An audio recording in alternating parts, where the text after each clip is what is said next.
السلام علیکم ناظرین، ایران نے دنیا کی معیشت کا پہیہ بھی جام کر دیا ہے اور امریکی جو بندوق تھی اس کی نالی کے اوپر بھی جو ہے وہ ڈھکن رکھ دیا ہے۔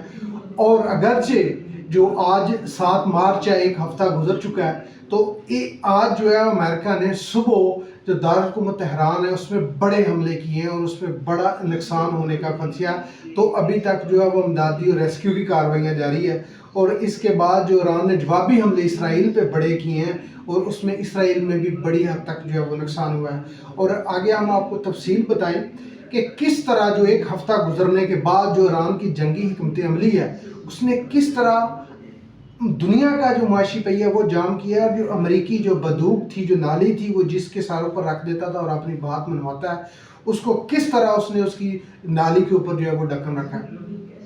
پہلی تو یہ ہے خبر اس میں کہ گزشتہ روز جو صدر ڈونلڈ ٹرمپ نے اس نے سوشل میڈیا کے ذریعے یہ لکھا،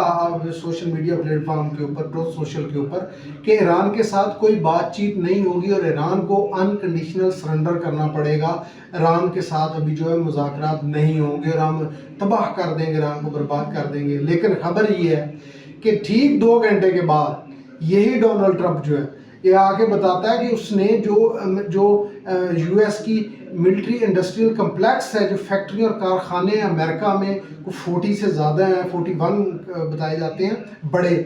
ان کے سی اوز کو طلب کیا وائٹ ہاؤس میں، باقاعدہ دعوت دی اور ان سے ریکویسٹ کی گئی ہے کہ جناب آپ جو ہے وہ جو اسلحے کی پیداوار ہے، پروڈکشن ہے، اس میں اضافہ کریں۔ اور اضافے کا جو کنڈیشن رکھی ان کے اوپر، جو پرپوزل رکھی، وہ یہ رکھی کہ 4 گنا، یعنی کہ 1 گنا نہیں، 2 گنا نہیں، 3 گنا نہیں، 4 گنا جو امریکہ کی جو اسلحہ ساز فیکٹریاں، کارخانے جو اسلحہ بنا رہے ہیں اس وقت، ان کو وہ 4 گنا اس میں جو ہے وہ اضافہ کریں، تو تب جا کے ایران کے خلاف جو جنگ ہے وہ امریکہ کسی حد تک انہوں نے اپنی جو کیلکولیشن کی ہے کہ ہم ایران کو جو ہے وہ شکست دے سکتے ہیں۔ لیکن ایران نے ثابت کر دیا کہ ایران ایک جنگی حکمت عملی کے تحت جو ہے وہ جنگ لڑ رہا ہے اور بڑی جنگ کے لیے وہ تیار بھی ہے۔ اس کی وجہ یہ ہے کہ آپ دیکھیں کہ جب اس نے اسرائیل کے علاوہ جو 9 مسلم ممالک تھے ان میں جو امریکی بحری اور فضائی اڈے تھے، جب ان کو نشانہ بنایا تو پاکستان کی وزارت خارجہ اور ماہرین اور حکومتی عہدیداران تھے، انہوں نے بھی جو ہے وہ اپنے جو ہے وہ نمبر بنانے کی کوشش کی کہ اگر ایران جو تھا وہ دوسرے اسرائیل کی بجائے دوسرے ممالک پر حملے نہ کرتا، ان کی سوورنٹی کا احترام کرتا، تو ہم ان کو اپنے ساتھ ملا لیتے، امریکہ کے ساتھ اگینسٹ کھڑا کر لیتے۔ پھر جناب ادھر ترکیہ کا جو وزیر خارجہ خان فدان ہے وہ بھی ٹی وی پہ بیٹھ کے کہتا ہے کہ ایران کے پاس کوئی جو ہے وہ پریشر نہیں ہے اسرائیل کے خلاف جنگ میں جو ہے اس کو پینک کریٹ کرنے کا، کیونکہ ایران تو دوسرے ممالک کو نشانہ بنا رہا ہے، اس کو چاہیے کہ وہ اسرائیل کو ہی جو ہے وہ نشانہ بنائے، تو پھر اسرائیل پینک میں آئے گا۔ لہٰذا ہوا اس کے الٹ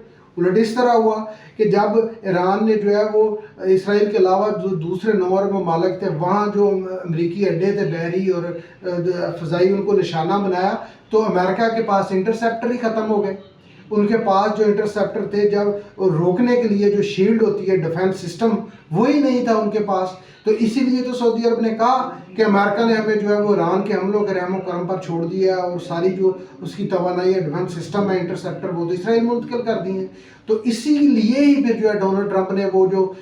جتنے کارخانے اور فیکٹریاں امریکہ کی ان کے سی اوز کو طلب کیا، کیونکہ جو ایران ہے وہ جو میزائل اور ڈرون داغ رہا ہے، اس نے انٹرسیپٹر اگر دیے ہوتے اپنا ان کو خلیجی ممالک جو ان کے اتحادی تھے، مثال کے طور سعودی عرب کو ہی دیکھ لیں کہ سعودی عرب کے ساتھ ان کا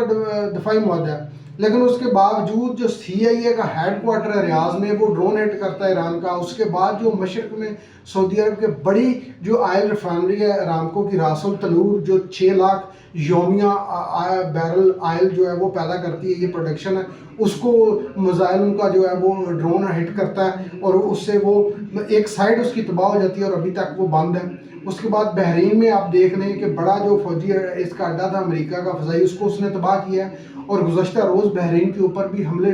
کیے ہیں، ٹھیک ٹھاک ان کے اڈوں کو نقصان پہنچایا۔ تو آپ اس کی حکمت عملی دیکھیں کہ کس طرح اس نے ایک خطے کو بھی بتایا کہ جو امریکی تھا ان کو بھی، بے شک برادر اسلامی ملک ہے، لیکن اس نے ایک کیلکولیٹر میسج دیا کہ آپ ہماری ریچ میں ہیں۔ اب جو ہے وہ ایک رہ گیا اسرائیل، تو اسرائیل اکیلے کا دفاع کر کے کیا کرے گا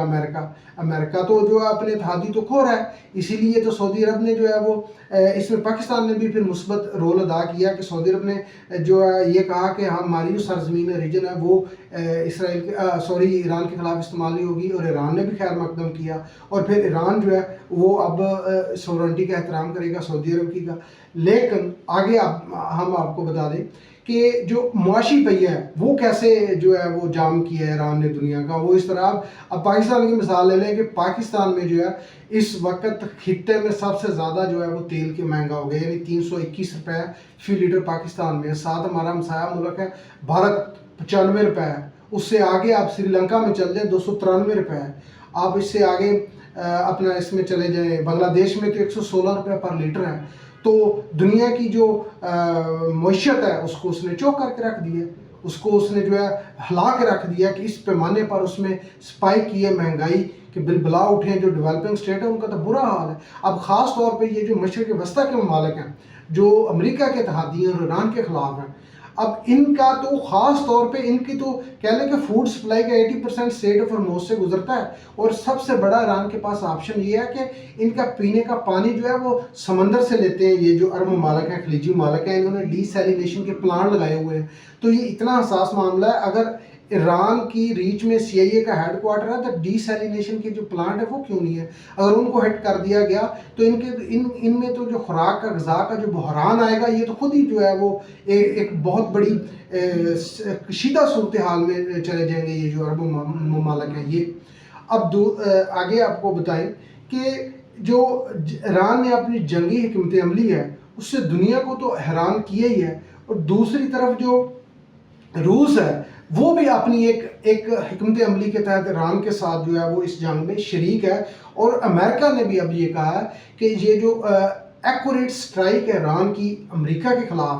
تو اس میں انٹیلیجنس پرووائڈ کر رہا ہے روس ایران کو, تو کیوں نہ کرے بھئی یوکرین جنگ میں ایران نے روس کو سپورٹ کیا, اس کے ڈرون ادھر رہے ہیں. اس کے بعد پھر آپ نے افغان جنگ, راہل گاندھی نے صحیح تجزیہ کیا جو بھارت میں اپوزیشن کے رہنما ہیں کہ یہ جو افغان وار تھی روس کو ادھر سے شکست ہوئی, اس کا ایران جو کے ساتھ مل کر روس بدل لے گا امریکہ سے, اور اس میں بڑی پاسبلٹی ہے کہ جو امریکہ ہے اس سے شکست خوردہ ہوگا, کیونکہ جنگ میں نیریٹو بڑا رول ادا کرتا ہے. اور اب جو اس وقت جو نیریٹو ہے وہ سارا دنیا کا بیان ہے ایران کے حق میں ہے کہ امریکہ کبھی بھی یہ جنگ نہیں جیت سکتا. یعنی کہ مغربی میڈیا زور لگا رہا ہے, جتنے ان کے بڑے چینل ہیں کارپوریٹ میڈیا, جتنے بڑے چینل ہیں خواہ وہ یو کے ہوں, خواہ وہ فرانس کے ہوں, یا وہ امریکہ کے ہی کیوں نہ ہوں, لیکن وہ اب جو ہے ان کی جو بات کوئی سن ہی نہیں رہا. سیدھی بات اسٹریٹ فارورڈ نیریٹو جو ہے وہ ایران کے حق میں ہے کہ ایران جو ہے وہ امریکہ کو لمبی جنگ میں جو ہے وہ لے کے جائے گا, اور اس طویل جنگ میں امریکہ کو خوفناک شکست ہوگی, اور اس کو جو ہے وہ اپنے اڈے لپیٹنے پڑیں گے. لپیٹنے اس طرح پڑیں گے کہ جو مشرق وسطیٰ کے علاوہ پوری دنیا میں 750 اس کے ہوائی اڈے ہیں امریکہ کے, لیکن جب ان کو آپ نے ان کا ڈیفنس سسٹم ہی ان کے پاس نہیں ہے, انٹرسیپٹر ہی نہیں ہے. آپ نے اڈے تو بنا دیے ایران کے ارد گرد, لیکن ان کو جو ایران اس کو جب ٹارگٹ کرتا ہے آپ روک ہی نہیں پا رہے. تو لہٰذا آپ کی جو حکمت عملی ہے یا آپ کی جو اکانومی ہے وہ افورڈ ہی نہیں کر پا رہی ایران کے ساتھ جو ہے وہ طویل جنگ کے حوالے سے. تو اس میں یہ جو اپڈیٹس ہیں یہ ہم نے آپ کو بتائی, اور اگر آپ کو ہمارا یہ تجزیہ اور یہ خبریں اچھی لگیں تو ہمارے چینل کو سبسکرائب ضرور کریں. اب مجھے دیجیے اجازت, اللہ حافظ.